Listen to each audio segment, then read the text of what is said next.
Mesdames, Messieurs, bien heureux à vous qui avez choisi de faire cette autre balade devant les kiosques avec nous tout au long de cette semaine. Et ce jour particulièrement, je suis accompagné par une gentille dame. Bienvenue à vous, Bintou Akoum. Bienvenue Serge Tetka, mesdames, messieurs, bienvenue à la revue de presse.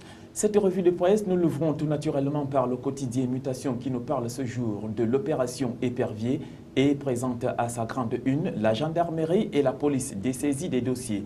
Le chef de l'État a signé vendredi dernier un décret mettant toutes les affaires de détournement des deniers publics à la disposition du TCS, entendez le tribunal criminel spécial. Il a par ailleurs créé le corps des officiers de police judiciaire. C'est à retrouver en page 3. Nous restons toujours le quotidien Mutation qui titre cette fois-ci sur le Sénat. Achidi Acho pour une nomination de Frundi. L'ancien Premier ministre s'est confié à la presse samedi dernier à Bamenda. C'est à retrouver dans le journal. De la Chambre haute, descendons à la Chambre basse, à l'Assemblée nationale plus précisément, où le SDF et l'OMP pour une autre prorogation. Les deux partis politiques pensent que la rallonge supplémentaire de 2 mois sera insuffisante pour les inscriptions biométriques. Toujours Mutation qui dit cette fois-ci sur la filière cacao et Simi Meigneux suspend la Fédération des planteurs. Les membres de cette organisation sont accusés d'avoir détourné la subvention. Plus de détails, c'est à retrouver à la page 6 du quotidien Mutation Serge. Bintou, nous allons sortir du quotidien Mutation en posant une question en éducation. À quoi sert le livret médical? S'interroge le journal de Xavier Messé, c'est-à-dire dans le supplément à venir de ce journal. Tout à fait. À présent, le journal La Nouvelle, ce qui titre sur l'affaire Jean-Marie Abogué Nanina. Une affaire trouble de 400 millions au cœur du désaccord avec le DGSN. Les révélations inédites sur l'incarcération du directeur général de Diama Conseil, c'est à retrouver à la page 3 du journal La Nouvelle. Une autre affaire de gros sous également, c'est l'affaire des 165 millions de francs CFA. L'étau se resserre autour du directeur général de la société camerounaise du dépôt pétrolier. Nous restons avec La Nouvelle qui titre cette fois-ci sur la direction générale des impôts tripatouillage au centre régional de Yaoundé. C'est allié à la page 5 du journal La Nouvelle. Nous quittons ce journal pour nous déporter vers un autre qui parle cette fois-ci d'un challenge des 5 sénatrices du Grand Nord investies puis élues. Elles appartiennent à une ère où la femme n'a pas toujours le dernier mot. Cette fois-ci, le message titre sur l'affaire SCDP, SGBC, les 6 accusés en liberté provisoire. Les rapports d'expertise embarrassent le tribunal criminel spécial. C'est à lire à la page 3 du journal Le Messager. Toujours au journal Le Messager, à quelques heures, peut-on dire ainsi, de la grand-messe des PME à Douala, le siège des institutions économiques, petites et moyennes entreprises, Anselme Kemva, mettre la PME au cœur du développement. L'ex-vice-président et porte-parole du mouvement des entrepreneurs du Cameroun scrute les voies du salut. Nous restons avec le message Serge pour voir cette fois-ci l'attention soulèvement populaire à Bafia. Un gendarme tue un jeune homme et provoque la colère de la population.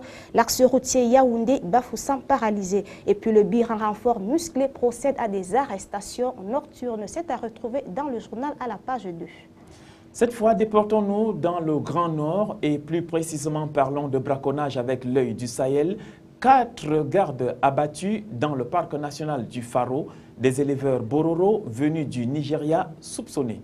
Toujours l'œil du Sahel qui titre cette fois-ci sur le Grand Nord. Les producteurs de cacao derrière Iya Mohamed, de coton derrière Iya Mohamed. Dans une lettre ouverte, les producteurs de coton saluent le management de l'assaut de coton et l'encadrement dont ils font l'objet. C'est allé dans les pages 5 et 7 du journal L'œil du Sahel.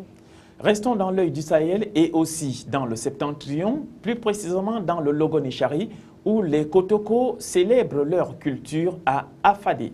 À présent, l'anecdote qui titre sur l'affaire des traques contre Paul Biya à l'Est et puis vérité contre vérité d'une cabale. La mise en place du Sénat augurant des chamboulements prévisibles de la géopolitique, fait ressurgir les guerres de succession qui ont cours au sommet de l'État depuis 2004. La polémique stérile au sujet de l'implantation de la société sucrière Justin Sugar. Mills Abatouri remet au goût du jour la manipulation et l'intox dans le but inavoué trahir la volonté manifeste du G11 de porter un ultime coup fatal à la mise en œuvre de la politique des grandes réalisations de son Excellence Paul Biya. C'est allé à la page 3 du journal L'Anecdote. L'anecdote qui nous parle du National Executive Committee, le NEC, et qui menace John Frondi d'expulsion du parti. À présent, l'intégration, Paul Biya, ou une autre façon de faire la politique internationale, comment le Cameroun ravitaille le Gabon, les grands lacs et la Somalie. C'est allé dans le journal. Et puis la libération des otages français au Nigeria, Paul Biya, ou une autre façon de faire la politique internationale. C'est allé dans le journal CHTK. Bien sûr, et le journal Intégration qui nous est paru ce jour à notre rédaction nous parle d'Interpol qui tire la sonnette d'alarme et met les autorités camerounaises dos au mur. C'est au sujet des otages récemment libérés. À présent, toujours nous restons avec Intégration qui titre sur le trafic de drogue, comment le Cameroun ravitaille le Gabon, les grands lacs et la Somalie, la ville de Mbalmayo, plaque tournant du commerce illicite du cannabis et de marijuana. C'est allé dans les pages 12 et 13 du journal Intégration. Intégration qui nous parle de son Excellence, M. Omer Farouk Dogan. Le Cameroun est un partenaire stratégique pour la Turquie. L'ambassadeur de Turquie au Cameroun fait le point de la coopération entre les deux pays au lendemain même de la visite d'État du président Paul Biya en Turquie. Nous restons avec Intégration, cette fois-ci par des retombées du 10e Fonds européen du développement. La route Garoua-Boulaye-Nandeke passe, le développement suit. Et puis Moulin, Charrette, Porte-Tout et Table-Banc constituent les dotations de l'ONG SIDEV aux populations des villages riverains de la route RN-Garoua-Boulaye-Nandeke dans les régions de l'Adamawa et de l'Est Cameroun, financées par le 10e FED. Bien sûr, bientôt à Koum, nous restons dans l'intégration pour parler du Cameroun. 9 obligations pour professionnaliser le journalisme. Les conclusions de la téléconférence organisée à l'ambassade des États-Unis au Cameroun le 18 avril 2013. Quelques petits repères. Les principes fondamentaux du journalisme, c'est le thème choisi par Georges Cazolias, enseignant à l'Université américaine de Paris. Et voilà qui nous conduit à la page internationale de cette édition avec Aujourd'hui en France, qui titre « Un an après, il juge Hollande, le président français ». Il juge donc le président Hollande. L'année dernière, de nombreuses personnalités ont soutenu le candidat socialiste. Aujourd'hui, alors que l'économie est en pleine crise, plusieurs d'entre elles ne cachent pas leurs déceptions et leurs inquiétudes. En sport, le Paris Saint-Germain, réveillé trop tard, mentionne ce journal avec une photo de Zlatan Ibrahimovic. Et le PSG a dû se contenter d'un match et devra encore attendre pour son sacre. À présent, la tribune sur la table de la revue de presse qui titre aujourd'hui sur pourquoi Bruxelles a donné un bol d'air à la France. La crainte face à la montée des populismes dans les pays en difficulté de la zone euro aura fait comprendre aux dirigeants européens qu'il fallait lâcher du lest sur la mise en place de la politique d'austérité. La Commission a fini par mettre de l'eau dans son vin en donnant un peu de temps à la France. C'est à retrouver dans le journal CHTK.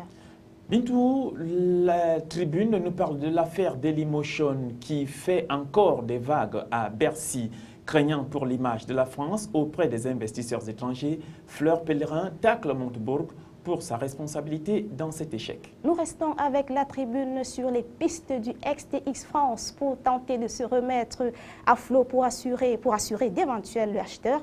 Des anciens chantiers de l'Atlantique, le gouvernement mise sur le carnet de commandes. Mais est-il suffisamment? C'est ce qui se passe. Les beaux jours de la banque de détail sont bien passés. Longtemps vache allait.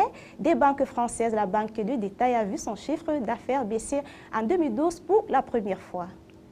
Cette fois, le Figaro nous parle d'armement et précise que Israël frappe la Syrie pour empêcher les transferts d'armes au Liban. Et pour compléter, les grandes entreprises handicapées par la faible croissance européenne, les faiblesses de l'activité dans la zone euro plombent les ventes et les résultats des grands groupes, en particulier dans les secteurs liés à la consommation comme l'automobile, le bâtiment ou l'électronique. Alors que le PIB a progressé de 2,4% dans le monde en 2012, il a reculé de 0,5% en Europe et devrait encore baisser de 0,4% cette année. Cette dégradation économique incite dans les résultats majeurs des multinationales à faire des abritages concernant leurs investissements en faveur d'autres régions ainsi qu'à réduire leurs coûts en Europe tant que les ventes ne s'améliorent pas. C'est à lire dans le journal Le Figaro.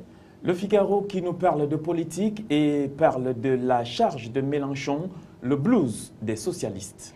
Le leader du front de gauche demande le passage à la 6e République.